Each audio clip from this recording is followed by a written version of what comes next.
Bom dia, Paulo Moura, cientista político, 1º de maio de 2021. Um ano de canal, gente. Exatamente hoje é aniversário do canal.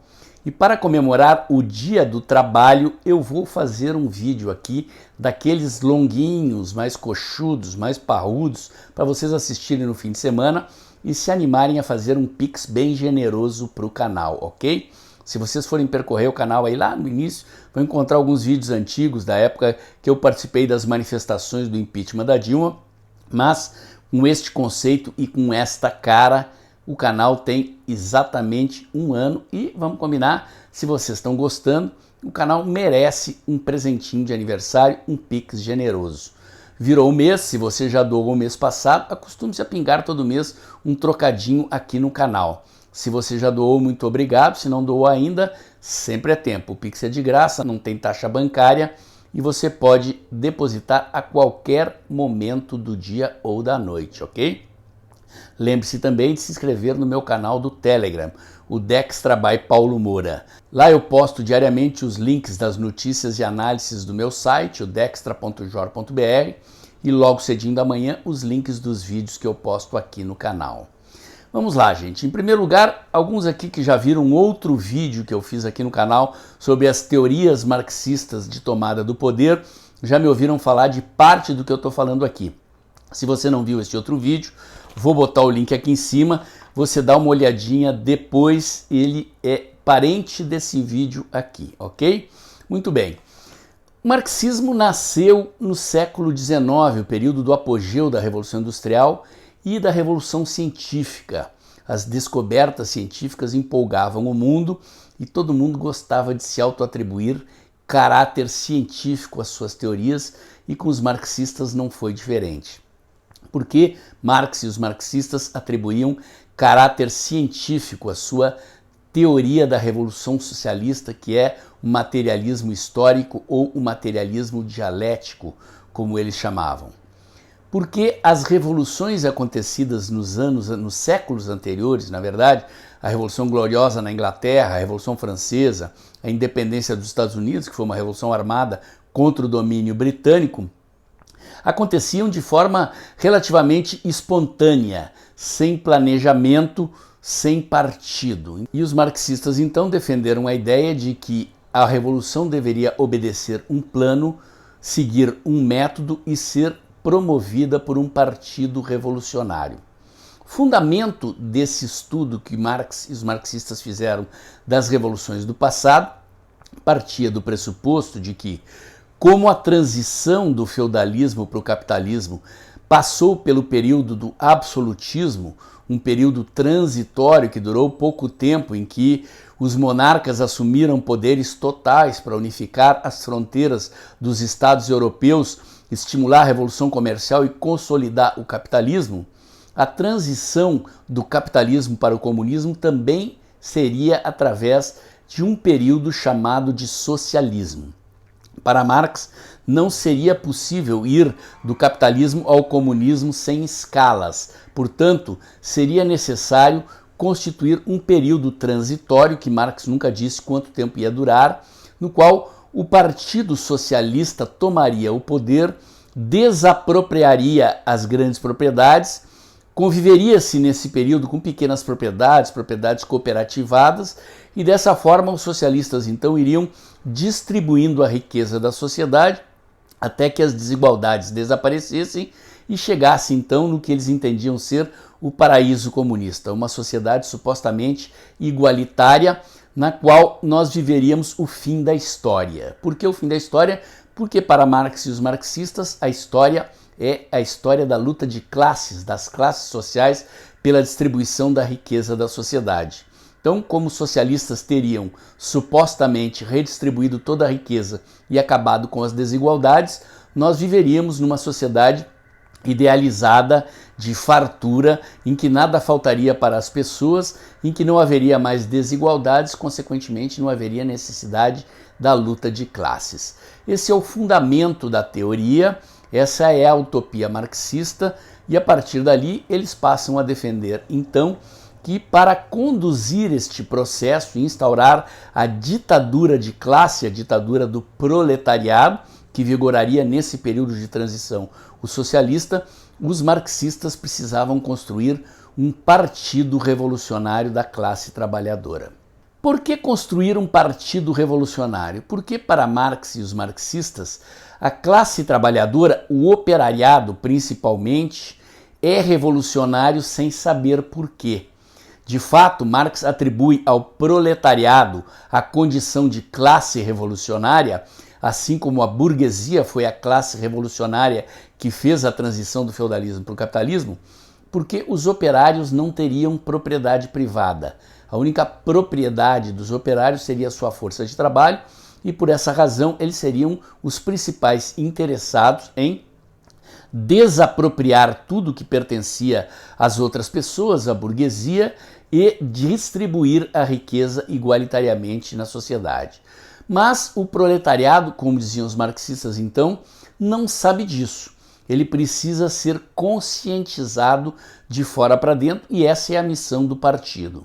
O que fazem então os militantes comunistas? Eles passam a provocar a luta de classes, ou seja, se infiltram nas fábricas, nos locais de trabalho e começam a convencer os trabalhadores a entrar em greve, a entrar em conflito com seus empregadores, com seus patrões.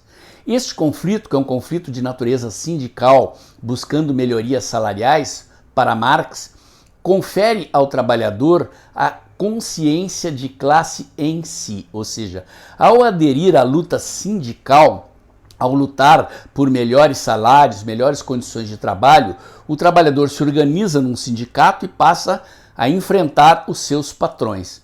E ao assim fazer, ele adquire a consciência de classe, mas não de classe que luta pelo poder, de classe para si.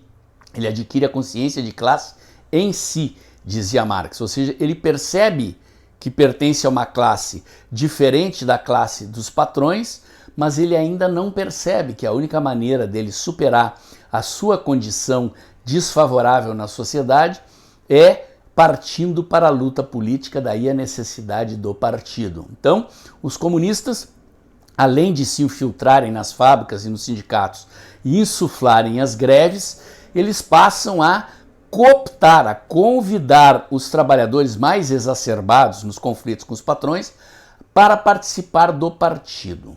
Para participar, portanto, da luta política, não mais contra apenas os empresários, os patrões, os empregadores, mas contra o sistema político, contra o regime, contra o governo.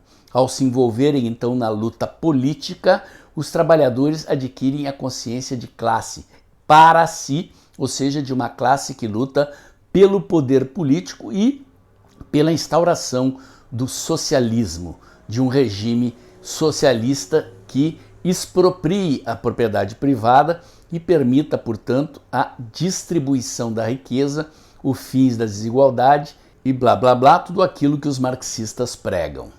O conceito que explica por que os trabalhadores não conseguem perceber que são explorados é o conceito de mais-valia. Pois bem, o que é a mais-valia? Segundo Marx, os trabalhadores não percebem o mecanismo ideológico da exploração. A coisa seria mais ou menos da seguinte maneira: os patrões pagam os trabalhadores por hora trabalhada, embora sejam eles que supostamente produzem todos os produtos. Se os trabalhadores se organizassem numa cooperativa, por exemplo, os produtos produzidos seriam propriedade dos trabalhadores, seriam depois vendidos e o resultado da venda de todos os produtos seria distribuído igualitariamente entre todos os membros da cooperativa. Numa empresa não é assim que acontece.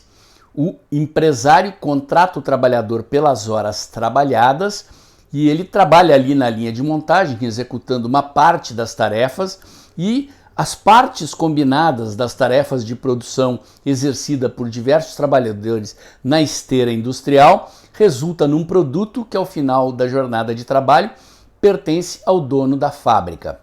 E aí estaria a mágica segundo a qual o trabalhador é enganado pelo patrão. O trabalhador então sonha ficar rico, mas jamais ficará rico recebendo o salário, porque a forma de se ficar rico numa sociedade capitalista é empreendendo. Para Marx, então, e aqui vai um dos erros do Marx, a mais-valia é o lucro abstraído da seguinte equação. O operário não percebe, mas a coisa é feita da seguinte maneira.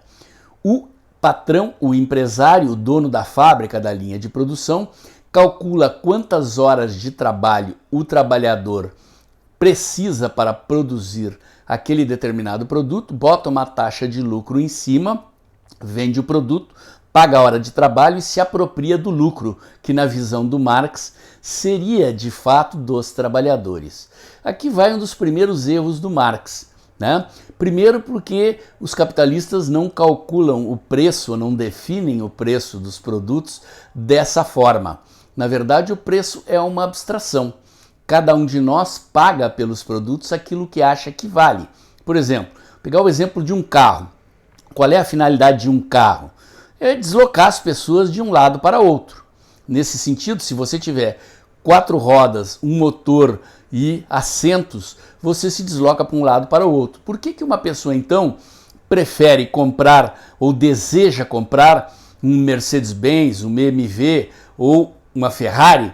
Porque ela não está comprando o carro, ela não está comprando um meio de locomoção de um lado para outro, ela está comprando um bem simbólico. Aquele carro representa status, representa aparência, representa coisas que cada um de nós valoriza como quer. Portanto, tem gente que paga por um carro 300, 400, 500 mil reais, 1 milhão, 2 milhões de reais, porque ele não está comprando apenas um meio de locomoção. E isso Marx desconhece. Desconhece também Marx o fato de que, para que o trabalhador possa trabalhar numa linha de produção, alguém teve que ter a ideia, alguém teve que botar dinheiro na frente, montar a fábrica, construir os prédios onde a fábrica funciona, comprar as máquinas, conceber as máquinas, criar as máquinas nas quais o trabalhador vai trabalhar.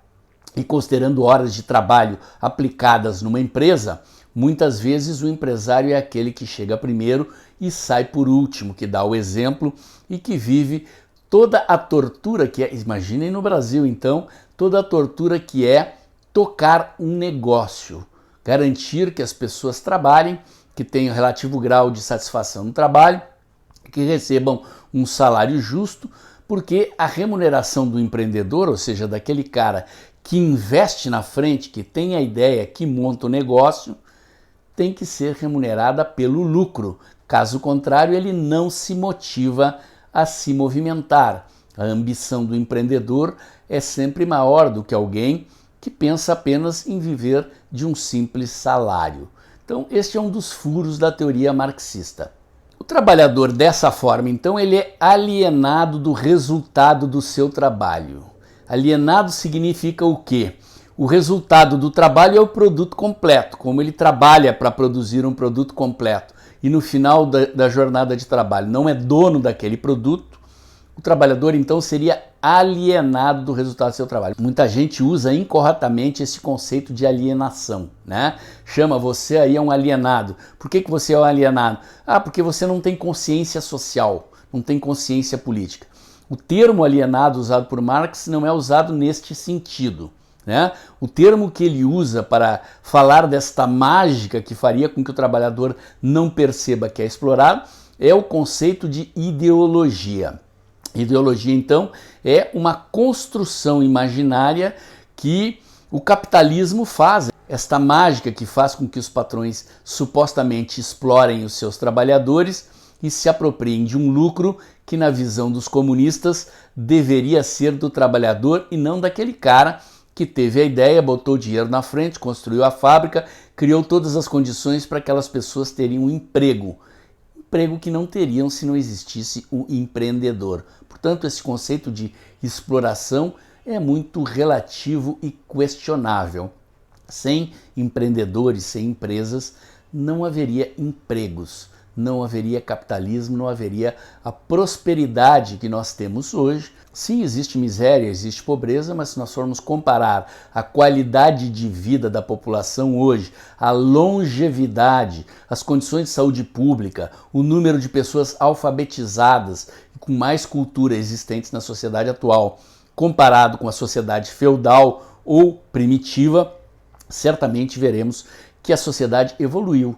E este progresso é resultado dos ambiciosos indivíduos que não se satisfazem com a sua condição de vida, querem melhorar e são dotados de espírito empreendedor, inventam de montar empresas, de investir um capital na frente, de criar riqueza onde ela não existe. Isto Marx jamais levou em consideração. Bom, gente, eu expliquei então como é que os trabalhadores adquirem a consciência de classe em si, ou seja, na luta sindical, pedindo melhores salários, parando com o trabalho, enfrentando os seus patrões em greves, e expliquei que os trabalhadores adquirem consciência de classe para si, ou seja, consciência política, lutam para mudar a sociedade, para derrubar o governo e implantar o socialismo, partindo para a luta política através de um partido. O primeiro partido político revolucionário foi a Associação Internacional dos Trabalhadores, a chamada Primeira Internacional. A Primeira Internacional Socialista era uma organização que congregava anarquistas e socialistas, anarquistas e marxistas. Bom, durante esse período, Marx achava que os anarquistas eram aliados dos socialistas. Acontece que os anarquistas são contra qualquer forma de poder, são contra a hierarquia. A utopia anarquista não deixa de ser a mesma utopia dos comunistas, a ideia de uma sociedade totalmente igualitária. No entanto, os anarquistas divergiam dos socialistas no que diz respeito à necessidade de um partido para organizar a luta política, porque a maioria dos anarquistas diz que a constituição de uma hierarquia, ou seja, de uma disciplina partidária na qual existem líderes que comandam e liderados que seguem, é contraditória com o ideal comunista da sociedade igualitária. Não levou muito tempo, Marx rompeu com os anarquistas e fundou a Segunda Internacional Socialista. A Segunda Internacional Socialista, então, dá origem aos chamados partidos socialistas, que hoje na Europa são os chamados partidos social-democratas. Lembraram aí PSDB, Partido da Social Democracia Brasileira? Pois é. Na origem, eles são partidos socialistas que depois, mais adiante, vão rachar e dar origem aos partidos comunistas. Esse racha acontece na Primeira Guerra Mundial, quando vai à votação no parlamento alemão a questão do financiamento da participação da Alemanha na guerra. Lenin, que então já era um revolucionário russo, afirma que os socialistas alemães deveriam votar contra o financiamento da guerra, mas os socialistas alemães, que eram do partido fundado pelo Marx, da Segunda Internacional Socialista, votam a favor dos créditos de guerra para o governo alemão. Lenin, então, afirma que os socialistas tinham traído a revolução e parte para a fundação da Terceira Internacional Socialista ou a Internacional Comunista. Lenin lutava pela revolução na Rússia, que era um país predominantemente agrário. Existiam pequenos bolsões industriais em Moscou e em São Petersburgo, e a Rússia então vivia a Primeira Guerra Mundial, uma situação de pobreza, de miséria, de fome, na qual os comunistas lutavam pelo poder, enfrentando o regime czarista, um regime semifeudal vigente numa Rússia predominantemente agrária. E aqui vai um segundo erro de Marx. Marx achava que a Revolução Socialista aconteceria primeiro nos países capitalistas adiantados. Isto nunca aconteceu. A primeira Revolução Socialista bem-sucedida é a Revolução Russa. E ela só foi bem-sucedida por causa destas condições vividas pela Rússia da época, num contexto de fome, de frio, em que os soldados eram filhos de camponeses que desertavam do fronte de guerra e voltavam para casa de armas na mão, com frio e com fome. Não foi difícil para os comunistas se meterem nas fileiras militares, se meterem em meio aos camponeses e se infiltrarem nas fábricas e nos sindicatos para insuflarem a Revolução Socialista e, ao contrário do que Marx pensava, portanto, a primeira Revolução Socialista da história aconteceu num país capitalista subdesenvolvido, num país capitalista atrasado como era a Rússia. A Rússia é um exemplo importante para a gente entender o marxismo e a teoria da Revolução Socialista, porque neste contexto em que os comunistas lutavam pelo poder na Rússia, o regime czarista perseguia os comunistas, é claro, os caras queriam derrubar o regime, tomar o poder à força. Naturalmente o czar não ia ficar de braços cruzados assistindo os comunistas insuflarem a rebelião e tomarem o poder, e os perseguia, eles eram frequentemente presos e, consequentemente, Lenin, então, vai estudar o que ele chama da teoria de um partido revolucionário profissional, um partido de quadros. Lenin foi estudar a maçonaria, foi estudar as sociedades secretas da Idade Média e constrói, então, a teoria do partido revolucionário. Era um partido de quadros, ou seja, de elite, de uma pequena quantidade de revolucionários profissionais, caras que estudavam muito, se prepararam, liam sobre marxismo, sobre economia, sobre política, sobre história e se preparavam constantemente para o momento do assalto ao poder. Como?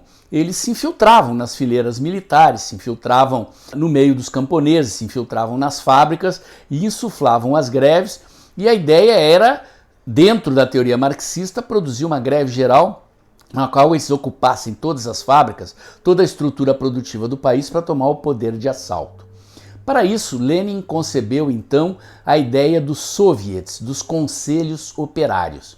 Os conselhos operários eram parlamentos revolucionários, ou seja, eram assembleias das quais só podiam participar operários, camponeses e soldados, ou seja, os partidos institucionais do regime, os chamados partidos burgueses, na linguagem dos comunistas, não poderiam participar dessas organizações revolucionárias.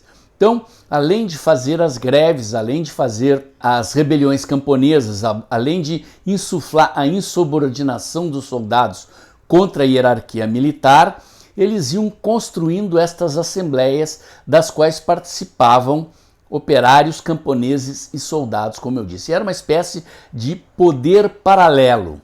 E quando Lenin percebe, depois de vários anos de luta política, houve um ensaio de revolução em 1905, Lenin percebeu que os comunistas ainda não tinham tanto poder assim, não estavam bem organizados, eles recuam e voltam à luta política até que em 1917 conseguem tomar o poder. Lenin estava no exílio, em abril de 17 ele volta para a Rússia clandestinamente, desembarca na estação Finlândia, como era chamada, e ao viajar pela Rússia, ao perceber que na própria estação de trem havia uma enorme manifestação de recepção, e ao viajar de trem pela Rússia e perceber o poder que os soviets haviam adquirido, Lenin então lança a palavra de ordem de todo o poder aos soviets e os comunistas tomam o poder. É neste período que Leon Trotsky se associa a Lenin. Trotsky era de um outro pequeno partido ultra-radical de esquerda, mas ambos se fundem, o Partido Socialista Operário Russo racha, os mencheviques, que eram socialistas moderados ligados à social-democracia, segundo o Internacional, então não aderem à revolução, e Lenin cria o Partido Bolchevique, e se funde ao partido de Trotsky, que eram os Trudoviks, e partem para a luta revolucionária, para o golpe de Estado, a tomada de poder, a deposição do czar Nicolau II, já que o poder de fato eles já haviam conquistado, ou seja, através dos soviets, dos chamados conselhos operários, eles já controlavam toda a estrutura produtiva do país, as fazendas, as fábricas e as fileiras militares. Na época, os comunistas estavam desmanchando a hierarquia do chamado Exército Branco. Depois de tomarem o poder, Trotsky será encarregado de organizar o Exército Vermelho, ou seja, de recompor a hierarquia militar e construir um exército capaz de sustentar a revolução dentro das fronteiras da Rússia, no momento em que o resto da Europa seguiu na Segunda Guerra Mundial. Em 2017, então, os comunistas tomam o poder, retiram a Rússia da Primeira Guerra Mundial, entregam um pedaço do território russo para os alemães e passam então a implantar o socialismo a passos acelerados. Estatizam a economia, começam a industrializar a Rússia aceleradamente, e esta foi então a primeira revolução socialista bem-sucedida da história, conforme preconizava parcialmente a teoria marxista, mas, ao contrário do que pensava Marx, não aconteceu num país capitalista desenvolvido, mas num país semifeudal, com pequenas pulsões industriais apenas e a estrutura produtiva predominante agrária. Dessa forma, então, começa a experiência da primeira grande revolução comunista da história. Revolução que veio a influenciar os partidos socialistas no mundo inteiro. Eles vão rachando, vão surgindo os partidos comunistas no mundo inteiro. Aqui no Brasil, inclusive, o Partido Comunista Brasileiro, se não me engano, vai surgir na década de 30, vários anos depois. Mas o modelo dos partidos comunistas revolucionários se expande por todo o mundo como um modelo de referência para os revolucionários socialistas nos 4 cantos do mundo. E aqui vai, talvez, o primeiro e o maior dos grandes erros do Marx. A teoria da Revolução Socialista, como eu disse lá no início do vídeo, partia do pressuposto de que, num determinado período transitório de tempo, o socialismo, ou seja, você tinha o capitalismo, o socialismo e depois o comunismo. Os socialistas iriam tomar o poder e, no poder, os militantes do Partido Comunista iriam administrar o Estado e distribuir a riqueza de tal maneira que, ao longo do tempo, as desigualdades sociais desaparecessem. Seria o chamado período da ditadura do proletariado, ou seja, os marxistas diziam que o que existia no capitalismo era uma ditadura de classe da burguesia, que consequentemente ela revolucionou a sociedade feudal e governou o mundo daquele período revolucionário em diante, e que, portanto, caberia aos socialistas implantar a ditadura do proletariado, distribuir a riqueza e acabar com a desigualdade. Onde é que está o furo da teoria marxista? Na interpretação da natureza humana. Marx desprezou a condição humana naquilo que lhe é mais essencial, a ambição, o egoísmo. E os militantes socialistas, que deveriam ser os mais bondosos e justos distribuidores da riqueza da sociedade para acabar com a desigualdade, na verdade terminaram construindo um outro sistema de desigualdade. Começaram a separar para os membros do Partido Comunista aquilo que era melhor, os produtos de melhor qualidade, os mercados onde se podia comprar ou ter acesso aos produtos de melhor qualidade e assim por diante. As dachas, por exemplo, as mansões que haviam sido desapropriadas da aristocracia feudal, ou as casas e as propriedades que haviam sido desapropriadas dos capitalistas russos, eram utilizadas para a moradia dos membros do Partido Comunista, ao passo que aos trabalhadores cabia apenas morar em alojamentos, em casas de melhor qualidade. Ao passo que cada trabalhador comum recebia vales para ganhar pão, farinha, açúcar, sal, uma garrafinha de vodka para passar no frio do inverno, os socialistas tinham acesso a mercados de melhor qualidade, a produtos de melhor qualidade, no qual o trabalhador comum não poderia entrar. Os socialistas não eram proprietários de nada, tudo pertencia ao Estado, mas os membros do partido é quem tinham acesso ao que era de bom e melhor. Carros, por exemplo, só membros do Partido Comunista. O trabalhador andava de bicicleta, de trem, transporte coletivo e assim por diante. E o que Marx imaginava que ia ser o fim da história da luta de classes e da distribuição igualitária da riqueza, na verdade se transformou num regime ditatorial burocrático com uma elite socialista vivendo dos benefícios do acesso ao poder. E foi esse exatamente o motivo do fracasso da Revolução Socialista. O trabalhador que recebe o mesmo salário, independentemente de quanto trabalha, por que vai se esforçar para trabalhar mais? Se ele não ganha nenhum benefício adicional, ou se ganha apenas elogios e medalhas, por que se empenhar para trabalhar mais? Por exemplo, eu fui a Cuba em 2015, fui mostrar Cuba para o meu filho, para ele saber o que é o socialismo na prática, né? E nós descobrimos lá que uma obra da construção civil em Cuba, que aqui no Brasil pode ser feita em 1 ano, 2 anos, em Cuba pode levar de 5 a 8 anos. Por quê? Porque ninguém se esforça para trabalhar. O trabalhador trabalha lá meio expediente, 4 horas, 5 horas, 6 horas, e quer sair do trabalho para ir para as ruas, ganhar dinheiro com os turistas, ganhar em dólar, ganhar em euro, ou nos cooks, né? Que era a moeda dupla que existia em Cuba. Em Cuba tem uma moeda para o trabalhador cubano e uma moeda que só circula entre turistas. Quando você vai viajar para Cuba, você vai numa casa de câmbio e converte os seus dólares e os seus euros nesta moeda que só circula no ambiente turístico e que os trabalhadores comuns não têm acesso.